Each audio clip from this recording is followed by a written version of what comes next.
The iPhone 17 is finally here, and while everyone's freaking out over the 17 Pros in the air, I think the real story is about the iPhone 17 base model, because many people are saying this is the best value iPhone of all time, with Apple making so many upgrades that make this into a Pro phone more so than ever before, especially at the same $799 price. So in this video, let's test out everything to see exactly what's changed from the 16. Now make sure you watch till the end, because there are a lot of differences with the new 17, especially Apple doubling the storage up to 256 gigabytes. Once again, the same price. Looking at them side by side, the design is essentially the same camera bump, but if you look very closely, it is now larger because they bumped up the display size to 6.3 inches. But from the outside, it doesn't really look that much bigger, and that's because Apple chose to do something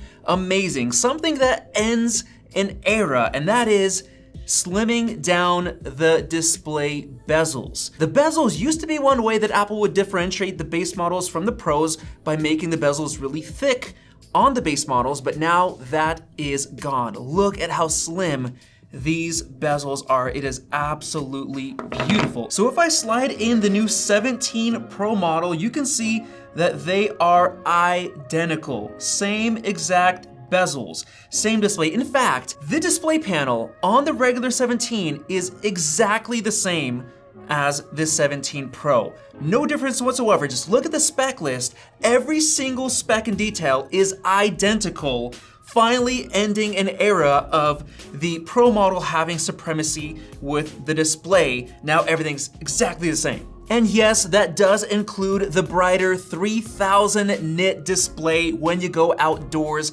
Just look at the difference between the 16 and the 17. And even here in the office, I set both of these to 60% brightness using Siri, and even here you can see that the new 17 is brighter than the 16. And then if you combine the higher brightness with the new anti-reflective display, because yes, the base model gets that as well, it is just such a big difference. On top of that, we finally have the always on display, which is one of my favorite Pro model features that I love, because it shows you notifications all the time, whereas here you can miss things. So once again, super nice. And then finally, my favorite Pro feature of all time, Pro Motion 120 Hertz display technology is now on the base iPhone 17 for the first time. That means everything you do, swiping, the animations for the dynamic island, for the camera control, everything looks so nice and buttery smooth. And you also have 120 FPS gaming support. But now getting into what Apple didn't tell us,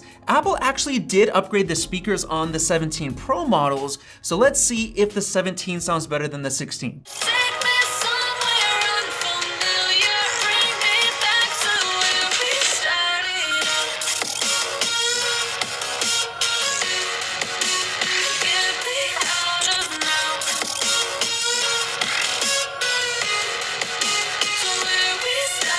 Let me know if you heard a difference down in the comments, but to me, they sound pretty much the same. Perhaps Apple used the extra space to put in a bigger battery, which yes, they did. There is extra battery life on the 17, which is always nice, but dang, the difference I'm seeing is the anti-reflective display. That is such a nice difference. Now moving on, everything else on the outside is pretty much the same. We have the action button, we have the camera control that I personally don't like.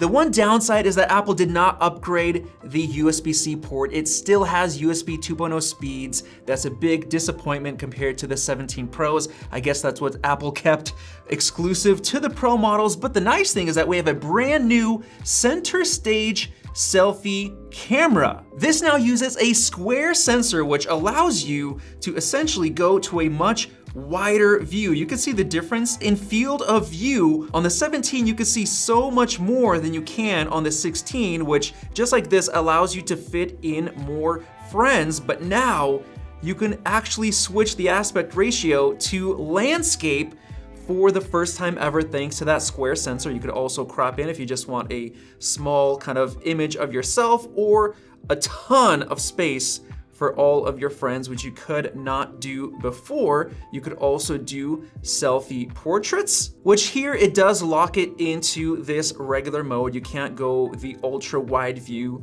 with a portrait. Now, regardless of whether you're buying the new iPhone 17 or not, you've got to get your browsing protected by a VPN like from our sponsor XVPN, because without it, internet service providers can see exactly which websites you visit and the content you download. But XVPN solves this by encrypting your data online from anywhere, even if you're at a coffee shop, airport, or hotel, while keeping your identity completely private without a single trace of your online activity. And with XVPN, you get many additional benefits like global servers at lightning fast speeds, ad blocker that's built in, allowing for an ad-free experience on any internet browser, and lastly, having access to media that may not be available in your country like TV shows and movies. And even better, XVPN can be used on all of your iOS and Android devices, as well as on Windows and Mac. And the best part is that you don't even have to sign up or give any personal info to use XVPN if you don't want to. So download XVPN today by using the links in the video description and pinned comment below. Now, in terms of video, the cool thing with the new sensor is that you can switch to landscape video with that square sensor, which is a very unique perspective. And the cool thing is previously you would essentially have to turn your phone sideways to record landscape, which you can see that my eyes are looking away from the camera. But now you can hold landscape while holding it like this, which gives you a much different perspective. Now, looking at the video side by side, I can instantly see more dynamic range and detail in my face with that new square sensor, which is larger. They say it's 56% larger, so it is going to have more detail, less noise, less ISO being pushed up. Generally just looks a lot nicer. Let me know the difference in microphones that you guys hear down in the comments. And now jumping into performance, the first thing I want to test is the storage speed, because now we have 256 gigs at the base price compared to 128, $800 for both. Let's see the difference in speed. All right, first of all, you have the read, which is almost the same, 1600 versus 1500, but look at that write speed. It's about 62% faster, so you could notice your apps and other things loading up more quickly. Now, jumping into Geekbench 6, we have the new A19 chip versus the A18. The RAM is still the same, 8 gigs, but we should see some more performance, so let's turn on the CPU test. The test is done, and nothing major here, just 9% faster for single core and 12% faster for the multi-core. Now, moving on to the GPU, Apple's iPhone 17 Pro got a massive boost with its 6-core GPU, but the regular A19 has a 5-core,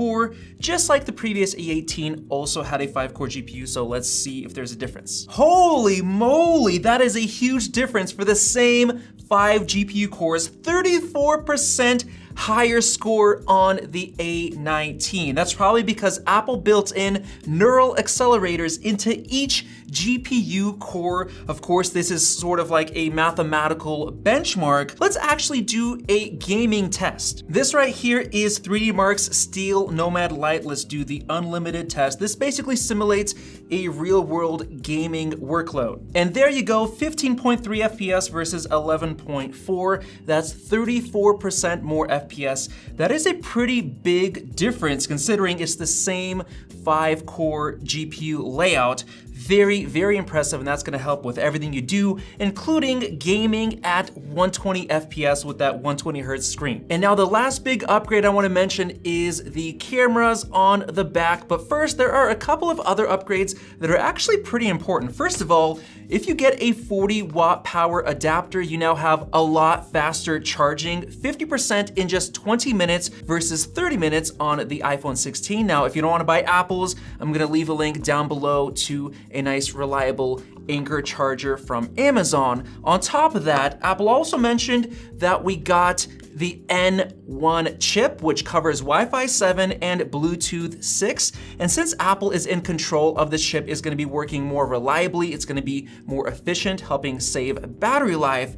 And we also tore down the iPhone 17 Pro, and we discovered that it has the Snapdragon X80 modem, which we tested, and it has been working nice and fast. And guess what? The base iPhone 17 gets that same modem as well. So a lot of different sprinkles of upgrades across the board. Now jumping over to the cameras, the main camera is still 48 megapixel. It has not been upgraded, but if you switch over to the ultra wide, you'll notice that you have the option to switch between 24 and 48 megapixels. So yes, they have upgraded it, but in our testing, we didn't really see that big of a difference with that new 48 megapixel ultra wide. So there you guys go. With all of that said and tested, it's very clear that Apple put in a ton of upgrades into the base iPhone 17, especially by doubling the storage and keeping it at that same $800 price point. This is by far the closest to a Pro phone